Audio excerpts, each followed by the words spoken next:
Jadi kita memisahkan pada saat itu ownerships, which is family, sama business.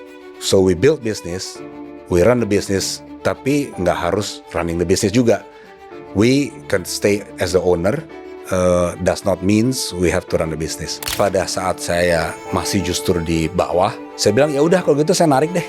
Ya udah saya narik waktu itu. Karena saya bilang ini bermanfaat, ya saya usulkan middle management diwajibkan narik aja. Selama ini sebenarnya yang membawa Bluebird tetap ada kan bukan price war. Saya sebenarnya bahwa we have never been fighting on the price. Jadi kalau dibilang kita perusahaan tech, bukan. Big part of the business driven by the technology itself. Teknologi we can adopt, we have been always adapting technology. Teknologi change sangat cepat, tapi market juga change sangat cepat.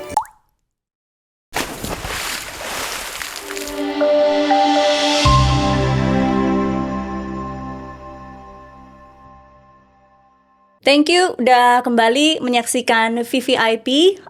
Sebelum kita mulai hari ini, saya minta tolong untuk subscribe dulu dan juga jangan lupa untuk ikuti episode-episode kita di Spotify. Jadi bisa sambil nyetir atau sambil olahraga, dengerin diskusi di VVIP. Mudah-mudahan bisa tambah wawasan.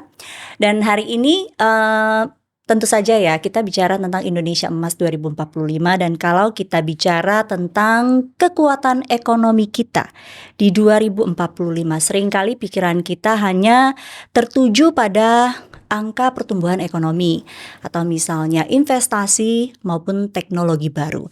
Tapi sebetulnya di balik semua itu ada satu kekuatan besar yang justru menjadi fondasi utama, yaitu bisnis keluarga. Nah, menurut berbagai studi, lebih dari 95% perusahaan di Indonesia ini adalah bisnis keluarga dan mereka berkontribusi terhadap lebih dari 60% PDB dan menyerap sekitar 62% tenaga kerja di seluruh Indonesia. Artinya, masa depan ekonomi Indonesia ini tentu saja sangat ditentukan oleh kemampuan bisnis keluarga ini tidak hanya beradaptasi, bertahan, bahkan bisa terus bertumbuh. Dan hari ini kita mau belajar dari satu contoh sukses perusahaan yang sangat legendaris, Bluebird. Siapa yang gak pernah jadi pelanggan Bluebird? Saya dari dulu sudah jadi pelanggan Bluebird dan saya yakin Anda semua setidaknya puluhan kali lah ada ya naik Bluebird. Nah, hari ini kita kedatangan tamu yang sangat spesial, Bapak Adrianto Djoko Sutono, Presiden Direktur Bluebird. Di tengah kesibukannya, dia mau meluangkan waktu untuk VVIP hari ini. Terima kasih Pak Andre. Sama-sama, terima kasih juga sudah diundang ke VVIP. Hari ini kita mau belajar banyak dengan Pak Andre. Jadi sebetulnya hari ini saya mengundang Pak Andre itu adalah follow up dari pertemuan kita di satu panggung di acara salah satu bank swasta yang berbicara mengenai bagaimana bisnis keluarga itu bisa beradaptasi di tengah perubahan dunia yang luar biasa cepat ini, Pak Andre ya. Saya langsung saja Pak Andre. Saya ingat beberapa tahun yang lalu ketika tiba-tiba taksi online itu muncul berjamuran, ya, disitulah disrupsi teknologi terjadi dan banyak yang bilang wah ini Bluebird kayaknya ini susah bertahan nih, ya. Giant company tiba-tiba dihantam oleh kehadiran taksi-taksi online itu. Saya ingin tahu dulu, mungkin flashback Pak Andre. Waktu itu apa yang terjadi di dalam internal perusahaan menghadapi sebuah perubahan yang mungkin tidak diantisipasi waktu itu? Tidak diantisipasi. Oke, Mbak Sumi, ini pertanyaannya cukup panjang sebenarnya jawabannya. Karena Bluebird itu kan sudah 53 tahun ya. Di tahun ini kita sudah 53 tahun. Kalau berbicara disrupsi di masing-masing periode, historically kita sudah banyak mendisrupsi juga sebenarnya. Kita juga sudah banyak menghadapi disrupsi kompetitor yang bisnis modelnya berbeda gitu ya. Ada yang di bisnis model storan, kepemilikan contohnya itu kan disrupsi bisnis model. So how do we defend our business models differently dan tetap mempunyai competitive advantage dibandingkan yang lain untuk melayani customer kita. Kalau berbicara konteks teknologi juga sama sebenarnya, sama seperti competitions. Bluebird sudah cukup lama sejak awal didirikan itu fokusnya kepada adaptasi teknologi. Mulai dari teknologi yang sederhana ya. Kalau kita take it for granted kan sekarang ya, AC, semua pasti pakai lah ya. Power window, radio mobile untuk dispatching systems. Dari radio system dispatching itu juga sudah bergerak sebenarnya di tahun 80-an, berubah menjadi seperti apa. Computerized dispatching using radio system. Di 90-an berubah lagi. Masih menggunakan radio system tapi sudah menggunakan data, bukan voice lagi. Jadi tahapan demi tahapan teknologi itu memang selalu kita benchmark, dilakukan oleh Bluebird. Not necessarily saya, kan saya baru bergabung tahun 2000 ya. Nah saya masuk itu, teknologi yang terapkan untuk dispatching sudah berubah lagi. Dia sudah menggunakan GPS, sudah menggunakan map, yang manual masih, tapi teknologi itu sudah bergerak ke sana. Sampai dengan 2011 sebenarnya kita sudah membuat aplikasi pemesanan taksi. Namanya dulu Taxi Mobile Reservations. Jadi kalau mungkin mau di browsing nih, di internet masih ada tuh Taxi Mobile Reservations BlackBerry Bluebird gitu. Ya, tapi as we know platformnya BlackBerry kan collapse juga ya. Nah masuk ke teknologi disruptions yang tadi Mbak Sumi sampaikan, sebenarnya ada dua di situ, bukan hanya new technology yang dibawakan Android based mainly pada saat itu dan iPhones, tetapi juga business modelsnya yang berubah dari regulated asset based menjadi unregulated non asset based business models. Kan again, jadi ada dua nih sebenarnya yang kita lihat.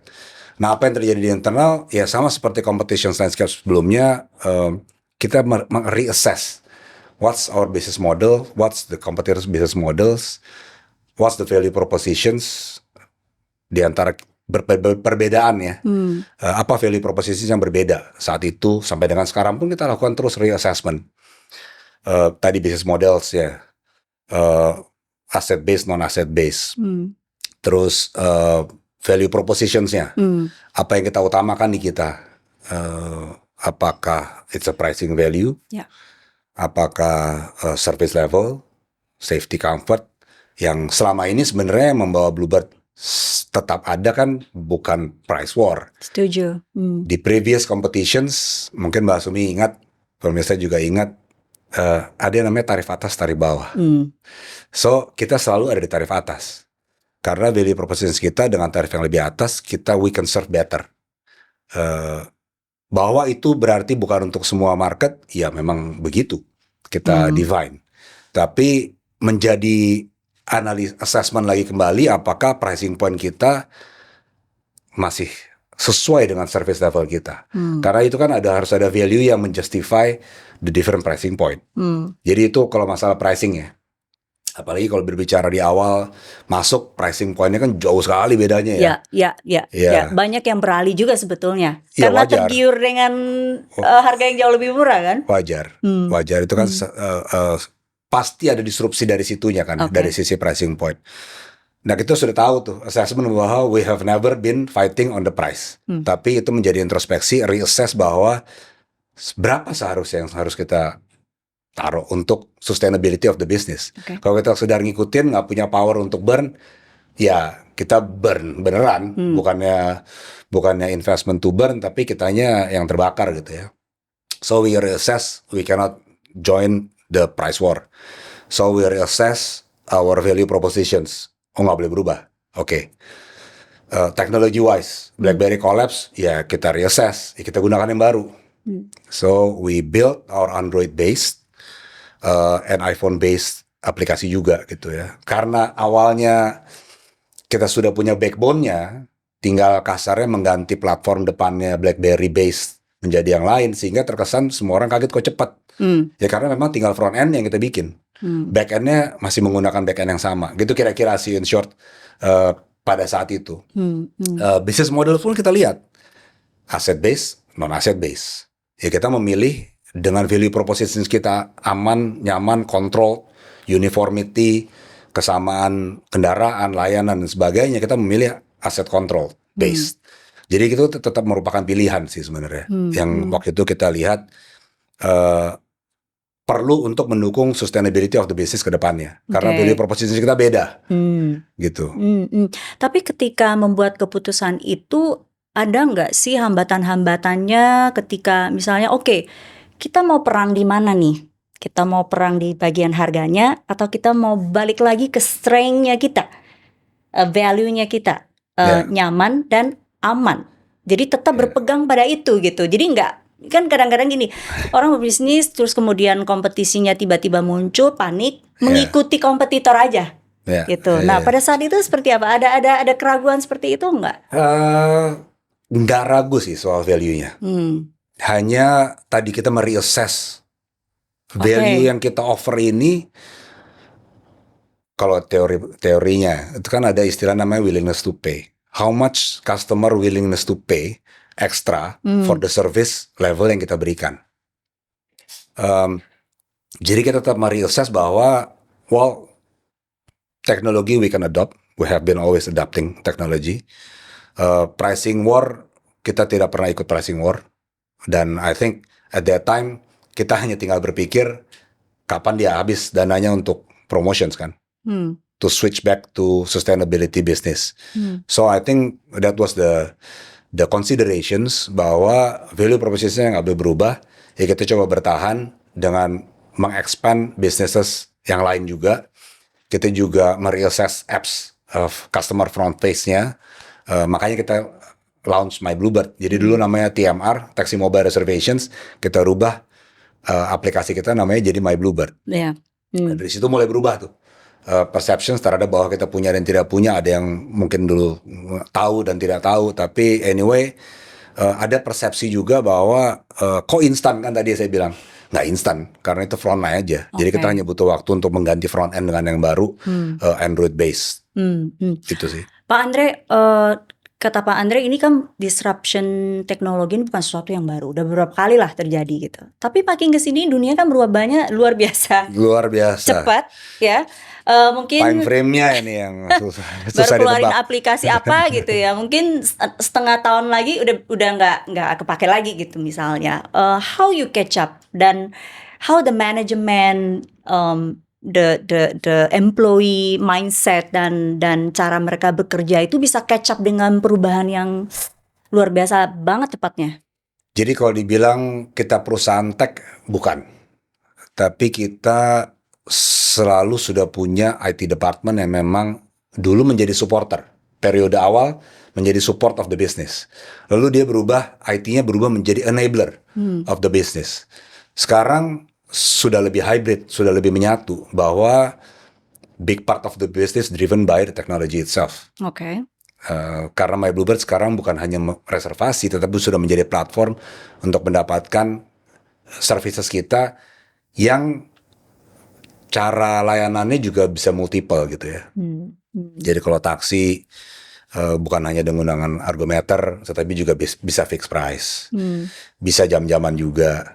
Sebaliknya juga armada kita yang lain yang tadinya hanya point to point, kita balik juga menjadi bisa tadinya hourly bisa menjadi point to point, lebih teradaptasi di situ.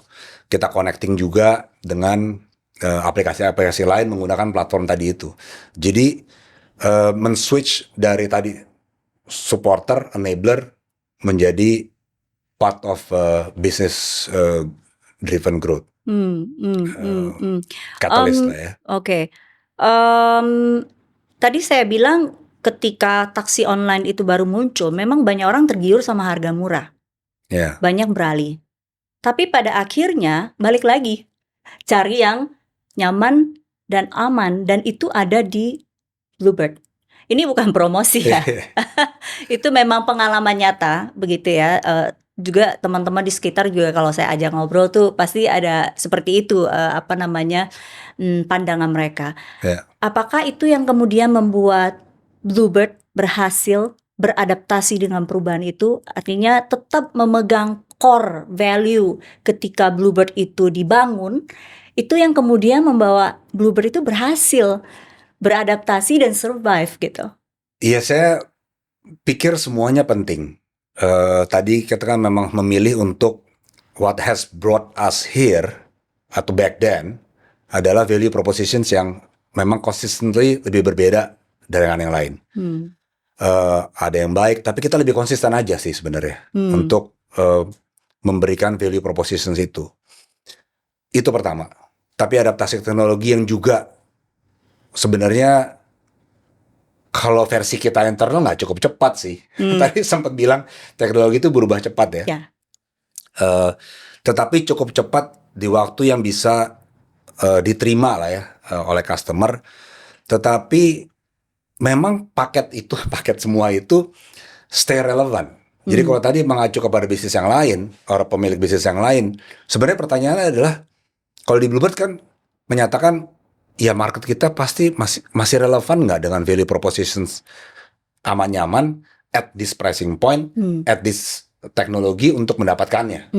So we build that building blocks consistently juga. Stay to the core, continue adapting to the price yang relevan, yang acceptables, dan teknologi untuk enablers yang memang relevan terhadap behavior customer kita.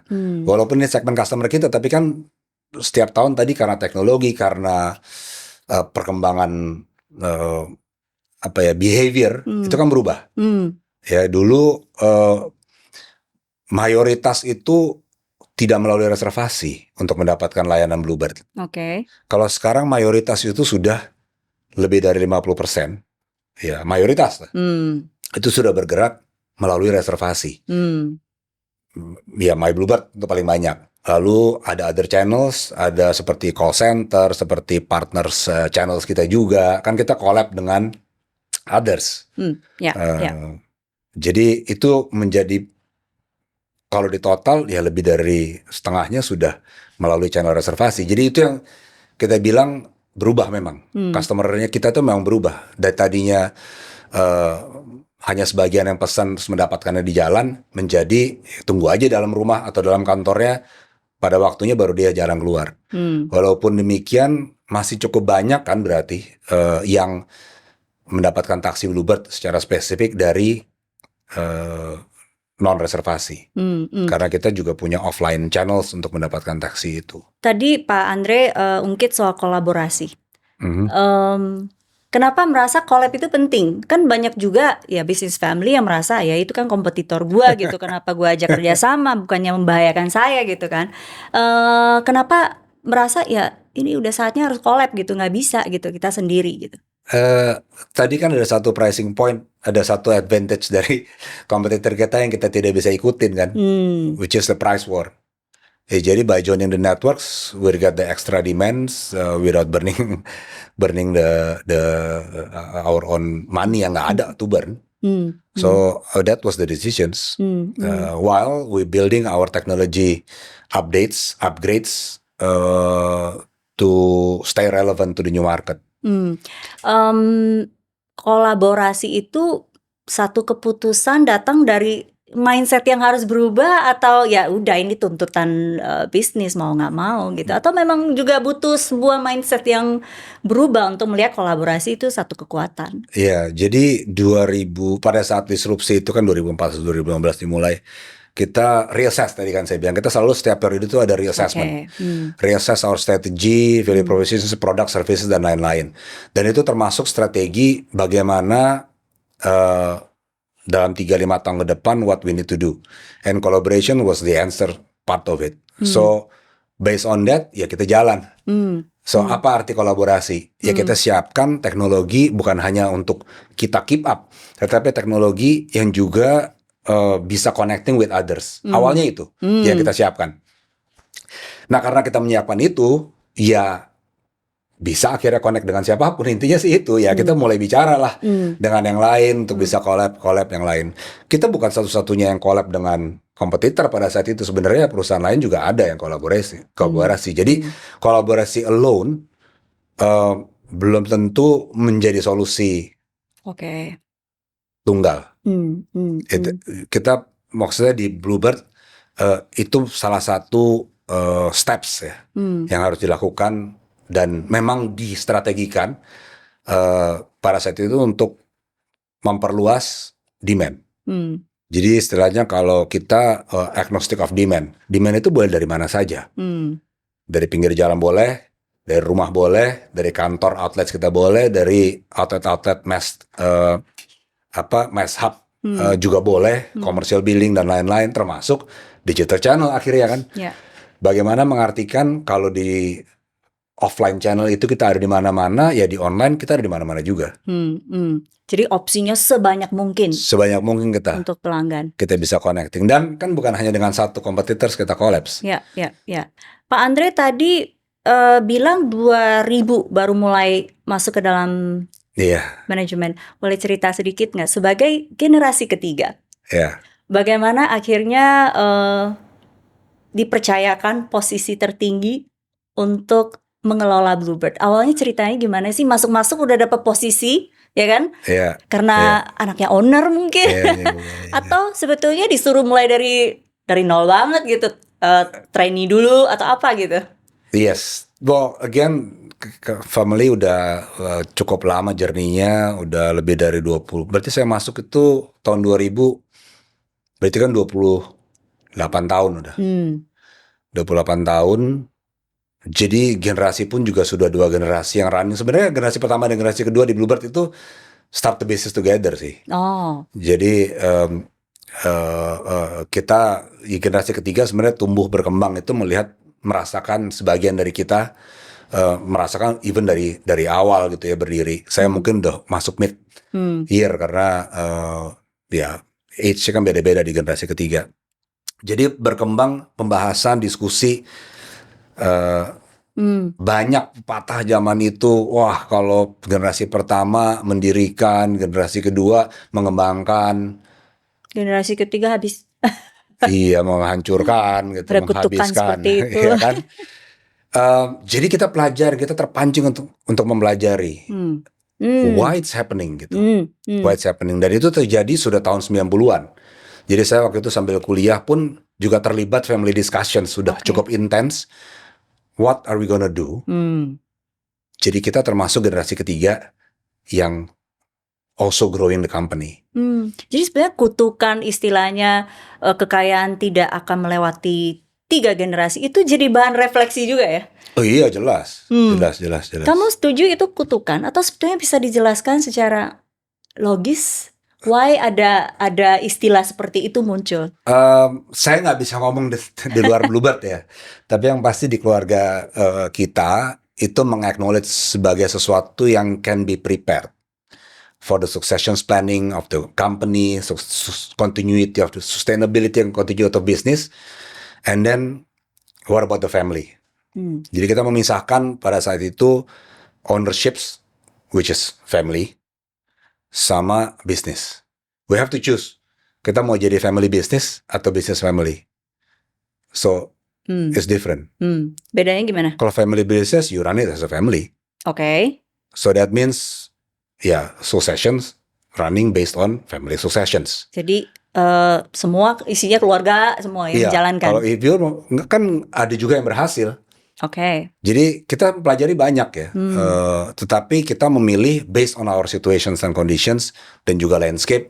Kita memilih untuk jadi business family. So we are family of entrepreneurs. So we build business, we run the business, tapi nggak harus running the business juga. We can stay as the owner, does not means we have to run the business. Nah, pada saat konsep itu terjadi, kita agreed on that concept, mulai dibuat tuh. Oke, berarti generasi ketiga masuknya gimana nih? Ya kebetulan lah saya masuk gitu. Jadi dan pada saat itu sudah ada program MT. Jadi generasi yang sebelum generasi ketiga yang lebih tua daripada saya kan sudah masuk. Pada saat ini semua memang berjalan. Masuknya beda-beda lah. Ada yang masuk posisi tertentu, ada yang juga masuk dari bawah mulainya macam-macam, tapi tidak melalui satu prosedur baku. Nah dibakukanlah prosedur itu ya tahun 2000 itu. Mungkin setahun 2 tahun sebelumnya lah gitu ya. Nah kebetulan saya karena baru lulus ya saya masuk melalui program yang sama. Pembakuan program baru kalau family masuk itu apa? Ya sama seperti yang lain. Kalau profesional masuknya lewat mana? That's how you enter. Gitu. Jadi melalui program manajemen training pada saat itu saya masuk dari bawah. Kalau sekarang di Bluebird namanya MDP program, Management Development Program. Ya itu mulai dari bawah. Jadi saya training sama 3 bulan, keliling-keliling kemana-mana, lalu ditempatkan, present, yang kalau lulus jadi asmen, asisten manager. Waktu itu supervisor manager, lalu jadi asmen lah gitu kira-kira, assistant manager. Baru dari situ ya step by step naik. Kebetulan saya habis selesai lulus MT, jadi assistant manager, saya ngambil S2, jadi keluar lagi. Baru masuk lagi, post setahun ya, setahun setengah.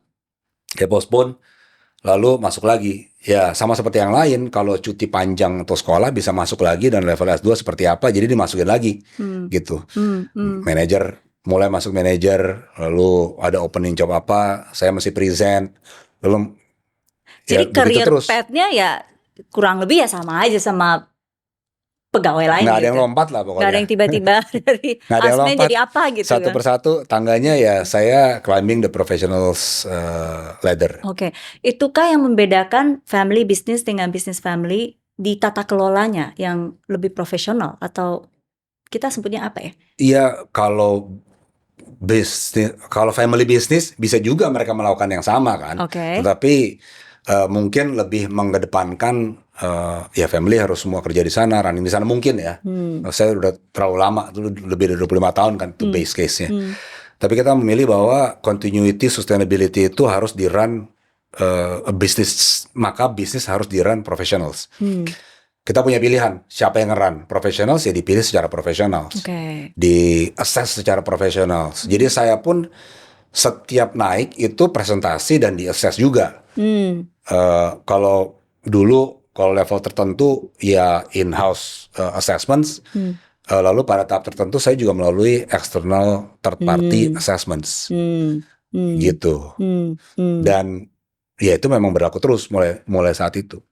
Saya ingat waktu di Permata Bank, Pak Andre, itu pesertanya kan kebetulan banyak sekali ya, anak-anak Gen Z yang kebetulan penerus usaha keluarga.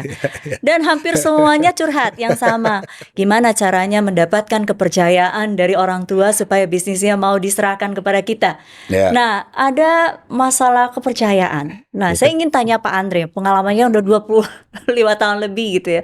Ketika masuk, how you gain the trust dari generasi sebelumnya gitu. How ada ini nggak, ada keraguan nggak awal-awalnya dengan kemampuannya atau apa? Saya terus terang pada saat itu nggak melihat ke sana sih, tapi lebih karena saya percaya bahwa I have to do the process yang saya juga sudah komit bersama keluarga, dan di perusahaan ini justru saya harus memperlihatkan I do the commitments. On the professionalisms. Jadi saya berusaha ke sana. Tetapi ya memang dalam prosesnya kalau dibilang persis sama, nggak sama, Mbak Sumi. Karena saya kerja pokoknya memang sebagai level itu. But the family also give chance buat kita grow as an entrepreneur. Jadi kita diberikan double job gitu istilahnya. Jadi saya dulu datang ke pool, karena saya kepala pool, manajer pool, itu masih masuk jam 7, Senin sampai Sabtu. Ya saya masuk jam 7. Begitu saya selesaikan pekerjaannya, saya pindah ke holding, mengerjakan pekerjaan saya sebagai company owner di holding.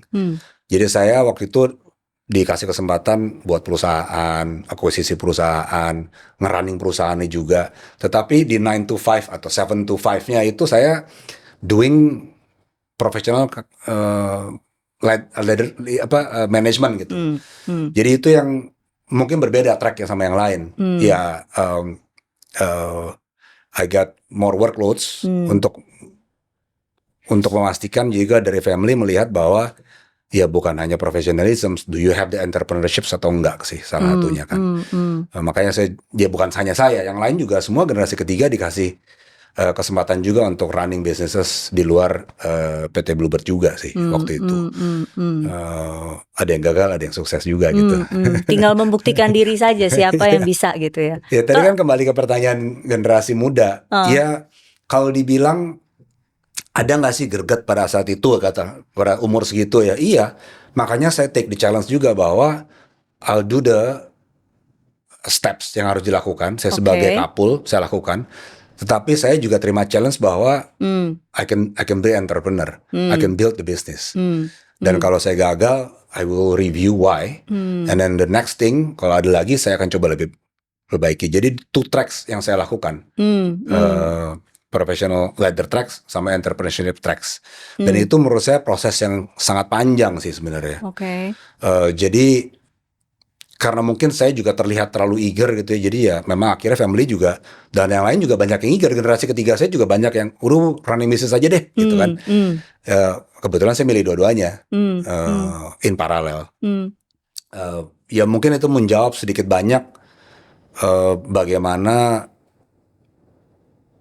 sebenarnya bukan mendapat kepercayaan. Well, you have to earn the trust kan. So we do our best and show results. Oke. And show the process to get the results, not only the results. I think itu yang saya ada di kepala saya. Oke. Jangan hanya results, tapi berproses juga untuk mendapatkan hasilnya. Jadi pertanyaan untuk yang kemarin curhat-curhat itu sebenarnya kepercayaan itu bukan semata-mata kita dapatkan begitu saja ya, tapi perlu pembuktian dan pengorbanan juga. Ya kan Pak Andre? Iya, do the process. Do the process. Apakah di sisi saya selalu berpikir bahwa prosesnya harus dijalanin. Kalau diragukan bagaimana saya ambil keputusan, saya belajar. Kita kan sebagai family kan enak sebenarnya.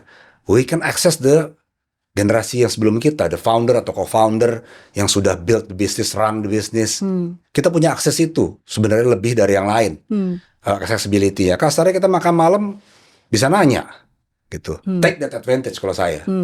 Memang kita sering family dinner atau lunch itu ya ngomongin bisnis sebenarnya. Tapi dari situ kan menjadi intakes on how they think gitu ya. Di generasi sebelumnya, when they build the business, they run the business, what's the value, apa core-nya, apa thinking-nya, dan itu kan kita serap setiap kali kita discuss about things. Dalam pengambilan keputusan juga kita diperbolehkan untuk mendengar gitu ya. Kenapa keputusan itu dibuat? Mungkin lebih dalam melalui diskusi-diskusi tadi, makan siang, makan malam dan sebagainya. Jadi itu yang saya pikir sangat membantu. Dan kalau tadi pertanyaannya generasi berikutnya penerus, mungkin kalau saya sarankan ikutin proses itu. Ikutin proses itu, take advantage of accessibility to the founders untuk menyerap lebih banyak pengertian-pengertian apa yang mereka lakukan dan mau diteruskan. Menggali pemikiran mereka, apa value mereka yang bisa kita adapt mungkin ya. Menyeimbangkan, mempertahankan value mereka dengan sesuatu yang modernisasi, sesuatu yang you own it gitu. Itu gimana? Saya sering men-challenge juga gitu, business modelsnya, membuat bisnis baru, membuat expansion business plan gitu. Itu kan men-challenge dan melihat dan belajar managing risk while growing. Itu yang saya banyak dapat dengan deep discussions atau presenting the idea on what we need to do. So saya pada level itu proposing need to do to hire level. Kalau sekarang di posisi CEO, combine with the team kan, untuk propose to yang lebih tinggi lagi, dengan komisaris, pemegang saham mayoritas dan lain-lain gitu ya. Sebenarnya prinsipnya sama yang dilakukan, hanya tahapan dan levelnya aja yang berbeda. Bedanya kalau dulu masih punya, kalau waktu saya VP ada direksi yang memberikan feedback, ada CEO yang memberikan feedback. Sekarang saya feedbacknya langsung dari Dekom, tapi kan tetap ada feedback juga secara direct sebenarnya. Kalau bicara tentang kutukan bahwa bisnis atau kekayaan itu tidak bisa melewati 3 generasi, sebetulnya ada data dan fakta juga ya. Kalau kita lihat ini, saya kebetulan baca dari data Deloitte dan PwC bilang bahwa 30% bisnis keluarga itu bertahan ke generasi kedua, 13% generasi ketiga, kurang dari 3% yang bisa berhasil melewati generasi keempat. Challenge kita sekarang generasi keempat kan berarti. Menuju generasi keempat, hanya 3% menuju loh. generasi keempat. Gimana bisa masuk ke dalam 3% itu kan tadi regenerasi dari generasi kedua ketiga ini kan cukup berhasil ya. Nextnya gimana? Apa yang kira-kira key principle yang membuat ini berhasil itu apa yang dipertahankan? Basic principle-nya sama. We need to prepare the roadmap towards transitions. Apakah transition ownerships itu yang dibicarakan kan? Ownerships dari generasi ketiga ke generasi keempat. That's ownership transitions.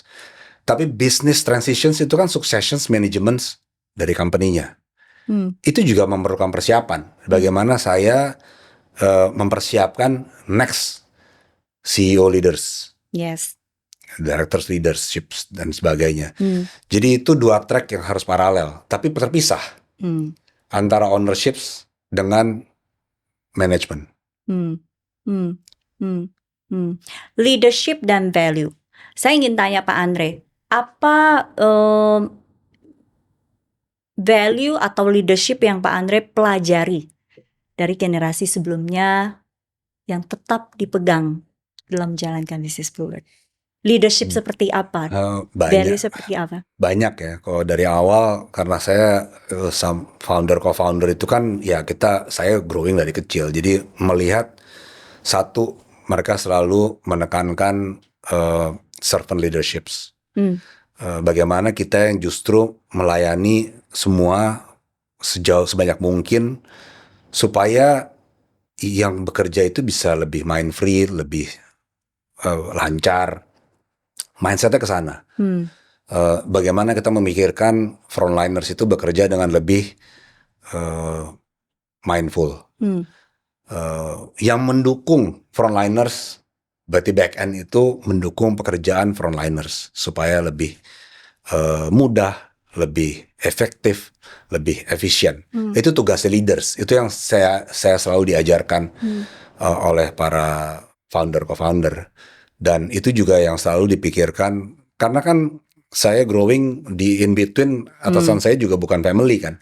Jadi saya juga dapat dari beliau-beliau itu ya value yang sama. Bagaimana kita berpikir untuk supaya tim kita itu bekerja dengan lebih efektif, efisien, dan impactful. Jadi kita yang harus jadi servant, kita yang harus mikirin, kita yang harus dengerin, kita harus memfasilitasi, kita yang harus lebih berkreatif gitu ya. Itu yang utamanya sih. Tetapi tentu dari servant leadership itu ada value-value yang selalu harus kita pertimbangkan secara balance antara growing mindset. Jadi how do we grow as a company and as a personal. Jadi kita harus mau belajar, harus terima. Kita juga harus jelas pola pikir selain pola growth mindset juga mengenai integrity. Itu juga hal-hal yang selalu ditekankan. Jadi sejak saya bekerja itu hall kita, tempat kita berkumpul rapat yang paling besar, itu cuma ada satu tagline. Kejujuran kunci kesuksesan. Karena itu salah satu value yang juga sangat deep yang kita harus pegang di Bluebird, karena founder udah menekankan itu. Jujur dalam bekerja, jujur dalam berkreasi, jujur kepada customer, jujur kepada vendor, semuanya harus di equilibrium itu. Nah itu menjadikan ya tentunya harus ditransisikan ke berikutnya kan gitu. Kalau dibilang age gapnya sekarang antara generasi kedua dan ketiga nggak terlalu jauh, generasi ketiga keempat rada jauh juga nih sebenarnya. Betul. Di masa sekarang transitionsnya nggak terjadi ke generasi keempat karena kita sudah memisahkan antara succession plan, transition plan, ownerships dengan transition plan, succession plan, management. Gitu. Itu dua track yang berbeda. Pak Andre, do you create your own value dan cara leadership yang berbeda ketika kamu mengelola, diberi kepercayaan mengelola Bluebird? Do you have your own value? Mungkin caranya yang rada berbeda ya. Karena kalau co-founder itu kan buatnya dari nol ya. Kebetulan generasi kedua buatnya dari nol. Dulu pertama berapa armada? 25. Tapi kan mereka mulai dari 2 mobil. Tahun 65 itu kan mulai dari 2 mobil. Berkembang sekian mobil, baru taksi Bluebird itu lahir di tahun 1972 dengan 25 mobil. So they know everything about the business. They know the growth of the business, the adaptations, changes. Semuanya mereka mengerti karena mereka yang melakukan. Generasi ketiga udah enggak. Tidak mengerti sebelumnya, jadi mesti mulai dari bawah. Berikutnya juga sama kan. Jadi challenge-nya untuk memanage itu juga berbeda gitu. Saya lebih memilih banyak mengandalkan expertise on certain things kepada tim saya. Jadi kalau marketing ya chief marketing, you have to voice out gitu, because that's your expertise. On operations ya operations, on IT chief of IT gitu. Itu prinsipal saya. Baru kita gabungkan bersama-sama, yang lain bisa tektokan gitu ya. Instead of hanya saya yang bersuara. Karena prinsipal saya adalah nggak mungkin saya selalu benar, nggak mungkin ada semua orang selalu benar. Jadi kita harus saling melengkapi and agreeing on what yang kita putuskan di dalam, dan kita move on. Jadi iterasi itu yang saya mungkin jalankan ya sekarang ya. Istilahnya kalau dalam rapat kita agree on something, ya jalankan. Kalau ada yang perlu adaptasi, modify, perubahan, kita rapat lagi, setujuin, rubah lagi. So database driven di zaman sekarang juga rada kompleks. Mau data sejauh mana, selebar apa, itu juga menjadi tantangan sendiri dibandingkan zaman dulu ya. Istilahnya saya waktu bergabung di level Kapul, bahkan VP itu melakukan pengembangan bisnis itu data drivennya beda sekali sama sekarang.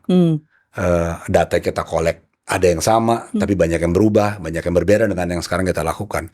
Jadi itu juga adaptability yang mungkin berbeda, karena tadi kan Mbak Sumi juga bilang teknologi change sangat cepat, tapi market juga change sangat cepat gitu. Jadi kalau dibilang kita sekarang harus lebih siap terhadap perubahan yang lebih uncertain, unpredictable, lebih short perubahan-perubahannya, atau lebih cepat lah ya perubahan-perubahannya. Itu yang sekarang harus kita siap hadapi sebagai leaders di manajemen sih. Beberapa waktu lalu itu sempat ada video viral juga, Pak Andre sehari narik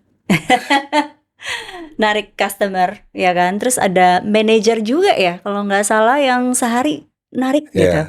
Itu salah satu cara kah yang baru di kepemimpinan Pak Andre atau apa tuh? Ini historinya justru lintas generasi gap. Bapak saya selalu bilang, wah kamu kan generasi baru, kamu masuk company yang sudah jadi, you cannot feel the company. Tadi persis seperti yang saya bilang, the founders, co-founder itu merasakan company itu from scratch. Bahkan co-founder kita itu kan juga dulu driver juga. Jadi they know the feeling, they do the talk, they walk the talk, and then they build the business.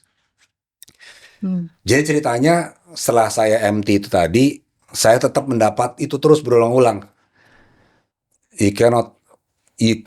You have to experience, you have to do it to experience.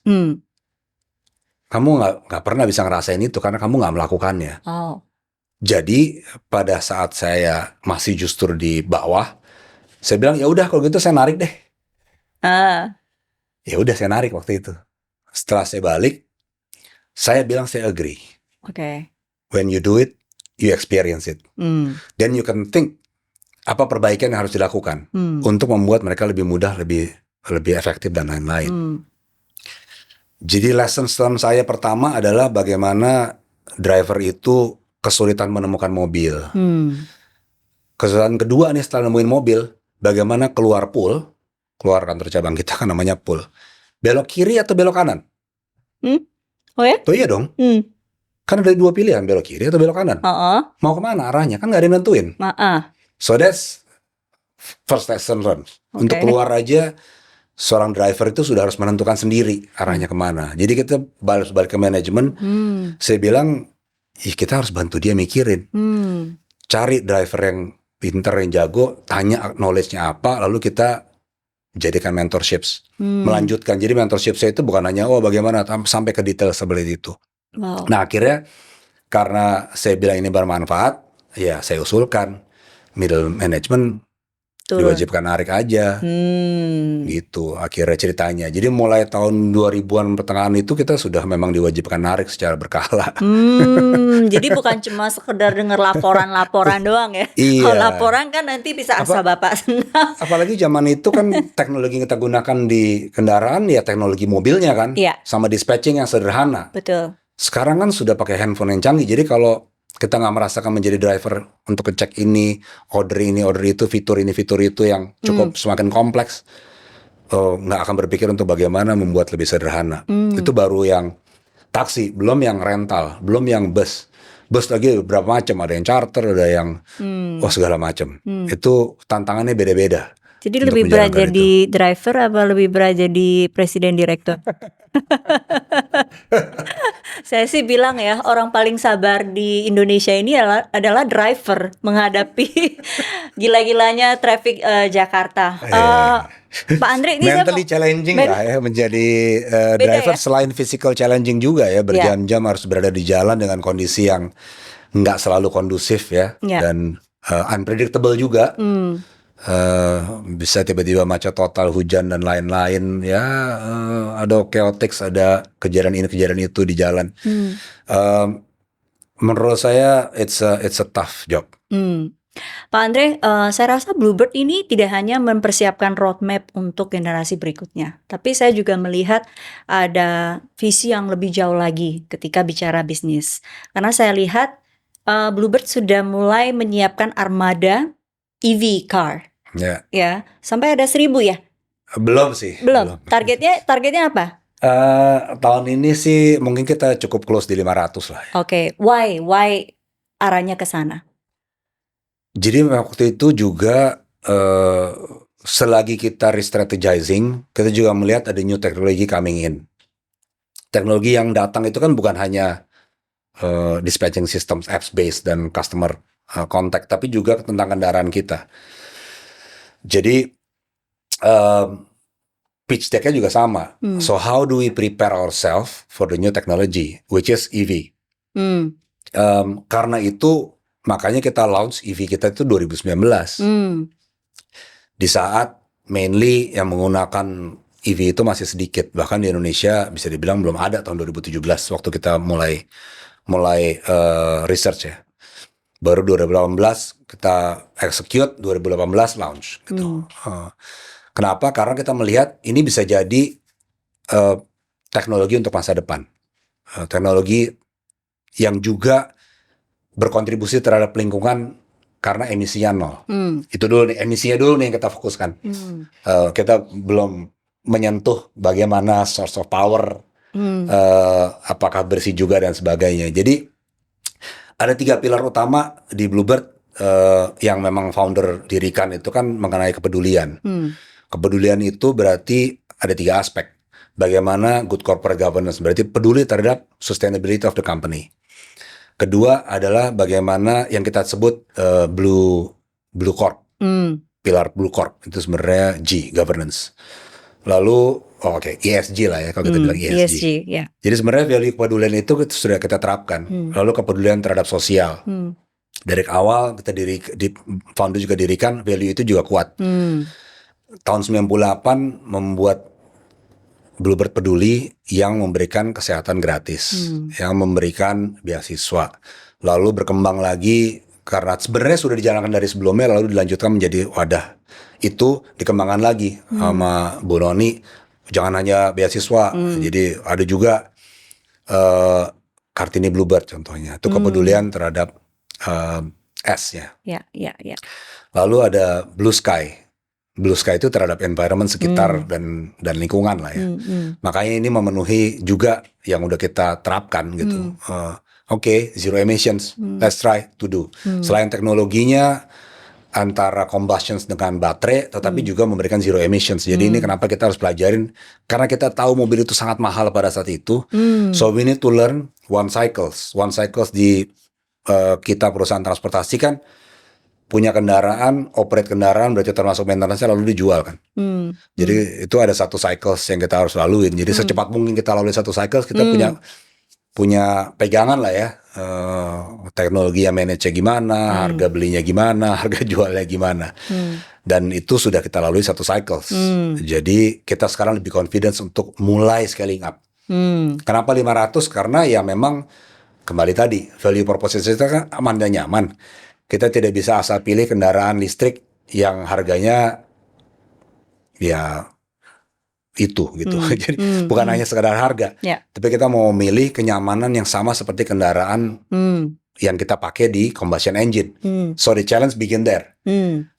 Sustainability of the value juga harus sama, harus sejalan lah ya. Makanya memilih kendaraannya rada sulit. Sekarang pun belum ketemu yang benar-benar bisa scaling up nih. Gitu. Oke. Itu aja sih. Kita menunggu para produsen mobil untuk mencapai teknologi yang di sana. Kita belajar banyak dari Pak Andre hari ini. Tapi ini saya penasaran, Pak Andre nonton The Succession nggak?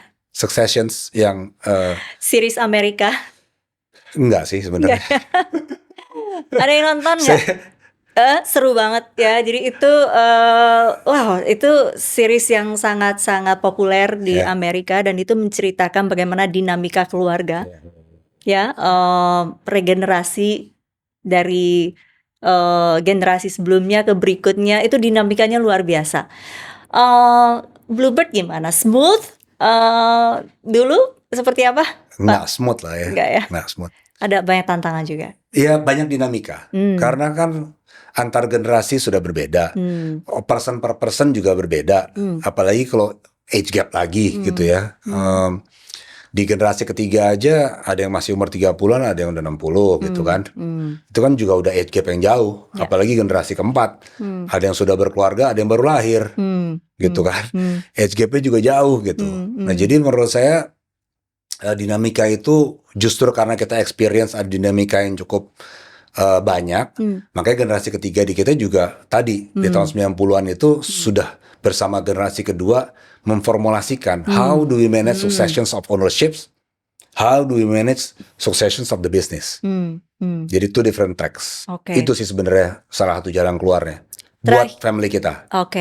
Terakhir Pak Andre, mungkin ada di antara penonton kita generasi penerus gitu ya. Saya nggak tahu generasi 3K, 4K gitu. Mungkin boleh kasih 3 masukan, 3 kunci penting gitu ya, supaya regenerasi sebuah usaha itu bisa sukses. Karena itu penting buat sebuah ekonomi sebuah negara, apalagi Indonesia gitu ya. Karena memang tulang punggung adalah family business. Apa 3 hal yang bisa? 3 hal ya. Saya pikir bukan saran sih ya. Kembali tadi apa yang dilakukan oleh keluarga kita, keluarga Djoko Sutono. Satu adalah what's the directions? Is this business family atau family business? Itu mesti didesain juga. Karena successionsnya berbeda track. Baik untuk kepemilikan maupun untuk manajemennya. Karena itu yang membedakan. Kedua, ya lintas generasinya bersama generasi-generasi itu duduk bareng, diskusi bareng untuk agreeing. Itu kan di kita juga. Agreeing on where we want to go and how to achieve that. Itu nomor 2. Lalu kalau untuk generasi penerus, ya kita juga melakukan bahwa do the process. Kalau sudah agree, ya do the process. Gitu. Untuk jadi karena proses itu kan nggak selalu sama ya. Kalau tadi bilang pakai istilah lah ya, kan banyak jalan menuju Roma. Istilahnya gitu. Sama seperti jalan, nggak usah ke Roma deh, ke Bogor juga banyak pilihannya. Google Map aja kan pilihannya banyak lewat mana nih gitu ya. Jadi saya pikir itu yang harus dipilih dan dijalankan dan dimodify selagi prosesnya berjalan. Banyak sukses story sebagai family business juga ada, sebagai business family juga ada. So buat kita itu salah satu langkah awal, choose the track. Agreeing on how to manage ownerships, how to manage the business. Karena itu juga buat keluarga kita berhubungan tapi harus bisa coba dipisahkan, istilahnya topi ya kan. Jadi itu dan baru do the process. Terakhir aja Pak Andre, how you see the change of the world yang sangat cepat. Ini saya tuh punya satu pepatah ya, kalau bicara perubahan. Di dalam pepatah Tiongkok tuh mengatakan gini, 当变革之风吹起时，有人筑墙，有人造风车. Ketika angin perubahan itu bertiup, ada orang membangun tembok. Ya. Ada lagi orang yang membangun kincir angin. Nah, Bapak yang mana? Tergantung anginnya sih. I Tergantung think angin. there's no one single answer. Karena anginnya definisinya apa dulu nih? Kalau sering angin badai, yang dibangun tembok. Bahkan bukan hanya tembok, bunker kalau perlu. Oke. Tapi kalau anginnya adalah angin yang bisa membawa perubahan positif, bukan distractions, ya kita harus ikutin. Ini perspektifnya baru ya. Jadi sebetulnya kalau diterjemahkan adalah ketika ada perubahan, ada orang menanggapinya sebagai sebuah ancaman sehingga dia membangun tembok. Tapi ada juga orang melihat ini adalah satu kesempatan sehingga Ya. dia membuat kincir angin. Tapi it's new perspektif dari Pak Andre. Tergantung angin apa? Tergantung angin apa nih? Angin badai atau angin badai apa nih? atau angin biasa kan? Itu kan definisinya itu dulu sih sebenarnya. And then where we wanna go. Terima kasih banyak Pak Andre hari ini sudah sharing. Luar biasa, ini satu pengalaman yang sangat berharga karena banyak sekali inspirasi dari Bluebird ya, yang sudah sangat legendaris, sudah mau membuka dapurnya untuk sharing bersama kita di sini. Mudah-mudahan ini satu episode yang bisa memberikan banyak sekali wawasan buat para penonton kita di VVIP. Thank you Pak Andre Terima kasih. sudah datang. Dan kasih, jangan Mas lupa untuk subscribe. Dan saya mau lempar satu pertanyaan deh. Kalau misalnya kamu adalah penerus family business ya, kamu pengen mengelolanya gimana ya? Mengutamakan family atau mengutamakan bisnis, dan kenapa ya? Kita tunggu komennya di kolom komentar dan kita akan ketemu lagi minggu depan. Thank you.